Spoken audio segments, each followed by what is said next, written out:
अजीज खान जी, यहाँ पर सवाल ये उठाया जा रहा है कि क्या जरूरी है बाजारों का मजहबीकरण करना, जब हमारे देश में संस्थाएं हैं और किसी भी कानून में नहीं लिखा कि हलाल सर्टिफाइड चीजें मैंडेटरी हैं किसी भी बाजार में, तो इसे थोपना क्यों, ये जरूरी क्यों?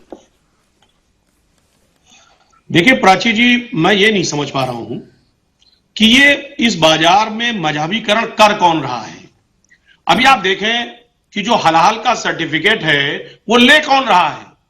आप एक लाइन से देखें तो इसमें जो हिंदू भाई है वो हलाल का सर्टिफिकेट ले रहा है, चाहे वो बाबा रामदेव जी हो, चाहे वो नेस्ले हो, मदर डेयरी हो, डाबर हो, अमूल हो, ये जितनी कंपनियां हैं ये हलाल का सर्टिफिकेट ले रही हैं। एक बात, लेकिन मैं एक बड़ा मैटर स्पष्ट कर दूं कि बार बार इसमें कई दिनों से बड़ा चर्चा हो रहा है, तो हलाल का सर्टिफिकेट दे कौन रहा है और ले कौन रहा है। अगर देने वाला गुनहगार है तो लेने वाला भी गुनहगार है। पहली बात, लिया क्यों जा रहा है? देखिए हलाल का जो मसला है वो देखिए कुछ जिसके खास प्रथा है। प्रथा यह है कि कुछ मांसाहारी चीजें होती हैं उस पर हलाल सर्टिफिकेशन होता है, ठीक है। लेकिन अब ये आप कहिए दाल पर हो, चीनी पर हो, नमक पर हो, तेल पर हो, तो ऐसे प्रोडक्ट पर हलाल और हराम का कोई इशू नहीं है। ये कहीं ना कहीं ये सेल्फ मैनिपुलेटेड है और बीजेपी अननेसेसरी इसको मुद्दा बना रही है। नहीं, ये सेल्फ मैनिपुलेटेड अगर होता अजीज खान साहब, एक मिनट, एक सवाल ऐड कर लीजिए, बस एक सवाल ऐड कर लीजिए। आपने बड़ा क्लियर कहा कि ये ऐसे प्रोडक्ट्स जो कि शाकाहारी प्रोडक्ट्स हैं उस पर हलाल सर्टिफिकेशन जरूरी नहीं है। जितने भी बाजार में छापे पड़ रहे हैं वहां पर ऐसे ही प्रोडक्ट्स पर हलाल सर्टिफिकेशन है और इसी पर बवाल है कि हर प्रोडक्ट पर हलाल सर्टिफिकेशन की जरूरत क्यों है? वही कह रहा हूं, जब 5 राज्यों में चुनाव आया तो हलाल हराम आपको समझ में आया। 7 साल से नहीं समझ में आ रहा था, 10 साल से केंद्र में नहीं समझ में आ रहा था। हकीकत यह है, ये हराम और हलाल का इशू नहीं है, जो लोग चाहते हैं वो ले रहे हैं। जब ऐसे लोग जो सर्टिफिकेट दे रहे हैं उनके पास लोग संपर्क करते हैं, वो दे रहे हैं। लेकिन ऐसी स्थितियों में सिर्फ मांसाहारी चीजों पर हलाल सर्टिफिकेशन वैलिड है, ठीक है, शाकाहारी पर वैलिड नहीं है। अरे इसीलिए तो अजीज खान जी शिकायत की गई कि सिर्फ मांसाहार से निकलकर ये शाकाहार तक पहुंच गया था और शाकाहारी प्रोडक्ट्स पर भी हलाल सर्टिफिकेशन अनिवार्य हो गया था। जल्दी से अजीज खान जी इस पर छोटा सा रिएक्शन ऐड कर दीजिए, फिर बाकी मेहमानों के पास जा रही हूँ। देखिए राकेश जी, आप पढ़े लिखे विद्वान शख्स हैं, कोई भी मुसलमान, कोई भी, मैं नहीं, कोई भी मुसलमान सिर्फ हलाल चाहता है सर्टिफिकेशन और हलाल चाहता है चीजों जो मांसाहारी चीजें हो। वो नमक, तेल और उसके बाद चावल दाल पे हलाल की बात नहीं करता है। क्या बात आप कर रहे, पढ़े लिखे इंसान है आप। ना कोई मुसलमान ऐसा चाहता है और ना मुसलमान ऐसा इस बात को एडमिट करता है। पहली बात समझिए आप, मुसलमान इसको इंडोर्स नहीं करता है। अरे तो फिर अजीज खान जी वो संस्थाएं ऐसे प्रोडक्ट्स पर, अजीज खान जी एक सेकंड, फिर वो संस्थाएं ऐसे प्रोडक्ट्स पर क्यों दे रही हैं हलाल सर्टिफिकेशन? मना कर देना चाहिए। अगर कंपनी वाले आ भी रहे हैं तो उन्हें तो अपनी धार्मिक मान्यताएं बताकर समझा देना चाहिए कि गलत है, हम नहीं देंगे चीनी पर, हम नहीं देंगे कोलगेट पर, हम नहीं देंगे साबुन पर, हम नहीं देंगे कॉस्मेटिक सामानों पर। क्यों नहीं मना करते हैं? मना कर देना कि हम सिर्फ नॉनवेज आइटम पर ही देंगे। वो संस्थाएं तो मना नहीं करती हैं। लेने वाले गुनहगार हैं तो लेने वाले गुनहगार नहीं है क्या?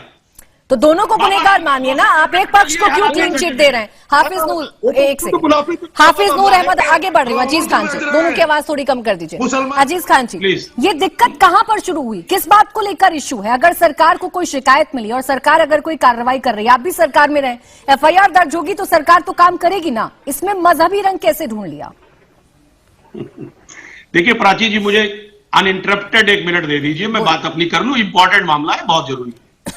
देखिए अननेसेसरी इसको हिंदू और मुसलमान का जो फर्जी तरीके से इसको रंग दिया जा रहा है। पहली बात तो समझिए, बीजेपी अपनी नाकामियों को इसके पीछे छिपाना चाहती है। दूसरी बात, तमाम धार्मिक मुद्दों को लेकर के उसके आड़ में छिपना चाहती है।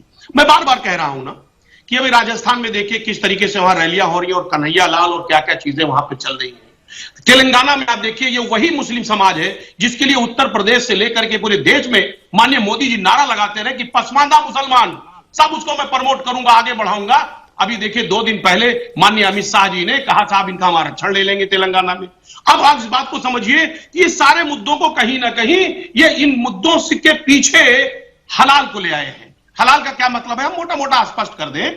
इंटरनेशनल लेवल पे जो हलाल का फैक्टर है वो है IHAF, इंटरनेशनल हलाल एग्रीगेशन फोरम। उसके थ्रू क्या होता है कि हलाल को सर्टिफाइड किया जाता है। एक बात, नेशनल लेवल पे जो FSSAI है वो हलाल को सर्टिफाइड नहीं कर रही है, लेकिन जो कुछ इस तरीके की संस्थाएं, कुछ एनजीओज बन गए हैं, उनसे लोग जाते हैं, दरखास्त करते हैं, जो गैर मुस्लिम भाई हैं, कि मुझे अपना तो प्रोडक्ट इसका कोई बेचना है। देखिए सर, मैंने आपकी बात को सुना, मैं आपके बीच में नहीं आई। आपने इसे सीधा जोड़ा राजस्थान के इलेक्शन से। एक मिनट सर, आपने इसको जोड़ा राजस्थान के इलेक्शन से, तेलंगाना के इलेक्शन से, बीजेपी के नाकामी से। मैं बीच में नहीं आई, लेकिन जब आप संस्थाओं पर आ जाएंगे तो मेरा प्रश्न आपसे रहेगा ना कि इन संस्थाओं को यह अधिकार कहीं से तो मिला होगा ना, कोई तो नियम आपकी नजरों में होगा। कोई एक सेकंड पहले सवाल ऐड कर लीजिए। कोई तो नियम होगा, कोई तो कानून होगा जिसके तहत ये संस्थाएं सर्टिफिकेशन दे रही हैं। देखिए प्राची जी, ये कोई संस्थाएं सर्टिफाइड नहीं है, ये एनजीओ हैं। इनके पास गैर मुस्लिम तमाम ऐसे लोग हैं कि जो इनके पास जाते हैं कि हमको हलाल सर्टिफिकेट दे दीजिए। सवाल इस बात का ये कोई नियम है, सर्टिफाइड लोग नहीं है। एक बात सर, एक मिनट मुझे प्राची जी कंप्लीट करने दीजिए। ऐसी स्थितियों में सरकार पिछले 7 साल से उत्तर प्रदेश में चल रही है, देश में 10 साल से सरकार चल रही है। अरे सर, टाइमिंग को लेकर सवाल पूछते रहिएगा, लेकिन मुझे सिर्फ इतना बताइए कि कोई नियम है, कोई ऐसा नियम है? कैसी ये संस्थाएं खुद से स्वयंभू बन गई और सर्टिफिकेट देने लगी? सिर्फ इतना बता दीजिए। कोई नियम, कोई कानून, और अगर कोई नियम, कोई कानून नहीं है और सरकार अगर एक्शन ले रही है तो गलत कैसे है? मैं उसी पे पूरी बात, हमने कहा था कंप्लीट करने दीजिए सर। मैं आपको कंप्लीट करने दे रही हूँ। अब आप शुरुआत करेंगे शून्य से और फिर आप आखिर में आएंगे तो नहीं चल पाएगा ना, इतना समय नहीं होता है। अरे सुनिए ना, अरे भाई प्लीज मुझे बात करने दे।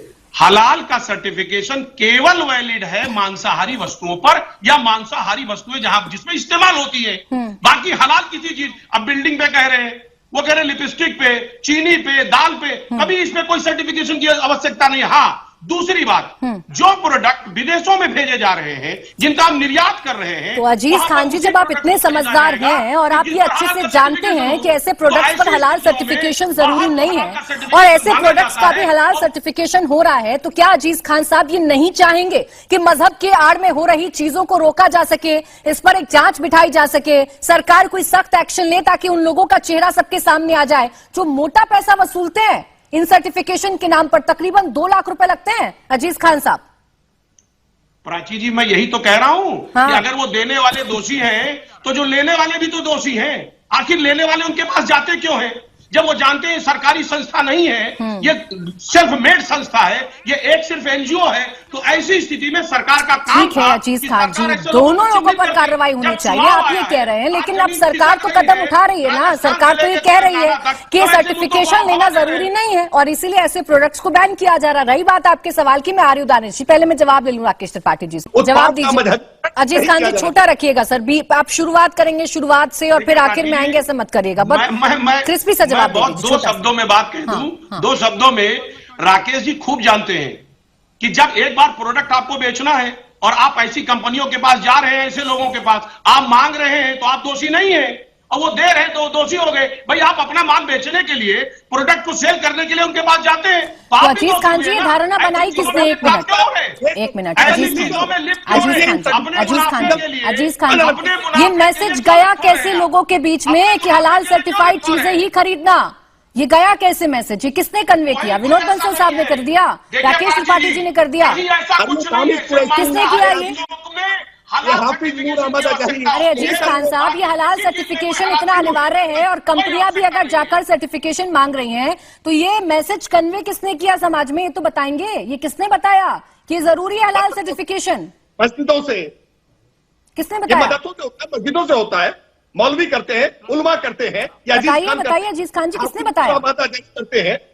मैं अब राकेश जी रुक जाए तो मैं अपनी बात रखूं। रखिए एक बात देखिए, ऐसा, अरे प्राची जी, मैं एक बात फिर कह रहा हूं, एक तरफ तो आप मुनाफा कमाना चाहते हैं, आप कहीं ना कहीं आपके मन में यह है कि आप तो सर पूरा का पूरा कंपनियों पर ही टिक कर रह गए ना। आप संस्थाओं पर बोलेंगे ना, आप उस संदेश पर बोलेंगे कि कैसे ये लोगों के बीच में गया कि हलाल सर्टिफिकेशन अनिवार्य है और वही चीज खरीदिए जो हलाल सर्टिफाइड है। रुक जाइए अब अजीज खान जी, आप एक ही चीज बोलते रहेंगे तो डिबेट को मुझे आगे तो बढ़ाना है ना।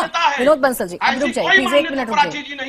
विनोद बंसल जी, तो ये भ्रम किसने पैदा किया? यही तो पूछ रही हूँ मैं आपसे, ये भ्रम किसने पैदा किया?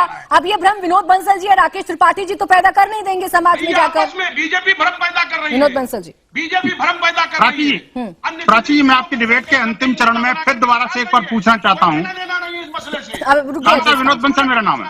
विनोद बंसल मेरा नाम है। रुक जाइए 1 मिनट रुक जाइए, अब बाकी मेहमान भी है, रुकिए, बोलिए सर। विनोद बंसल मेरा नाम